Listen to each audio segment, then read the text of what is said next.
Hi friends, ఈ bracelet చూసారా ఎంత బాగుందో. ఇది 2009లో నేను ఇంటి ముందుకి చిన్న బండోడు అమ్మడానికి వస్తే తీసుకున్నాను. జస్ట్ ₹10 పెట్టే కొన్నాను దీన్ని. ఎంత కాస్ట్ పెట్టి కొన్నామన్నది ఇంపార్టెంట్ కాదు, కానీ మనం కొన్న తర్వాత ఆ వస్తువుని ఎలా మెయింటైన్ చేసాము అన్నది చాలా ఇంపార్టెంట్.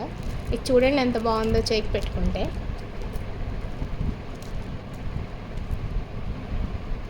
చూసారు కదా ఎంత అందంగా ఉందో. మీకు నచ్చిందా?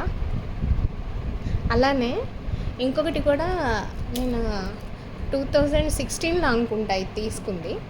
షిరిడి వెళ్ళినప్పుడు తీసుకున్నాము. జస్ట్ ₹50కి కొన్నాము మేము. ఇది 2016లో కొన్నాను నేను దీన్ని. చూడండి ఇప్పటికి కూడా ఎంత బాగుందో. ఇది పెట్టుకుంటే అసలు చెయ్యి ఎంత అందంగా ఉంటుందో చూడండి. బాగుందా? నచ్చిందా మీకు? నేను ఇది 2009-16లో కొన్నాను చెప్తున్నాను కదా. అప్పట్లో నేను ఇవి పెట్టుకున్న ఫొటోస్ కూడా ఉన్నాయి, పెడతాను చూడండి. Hope you like it.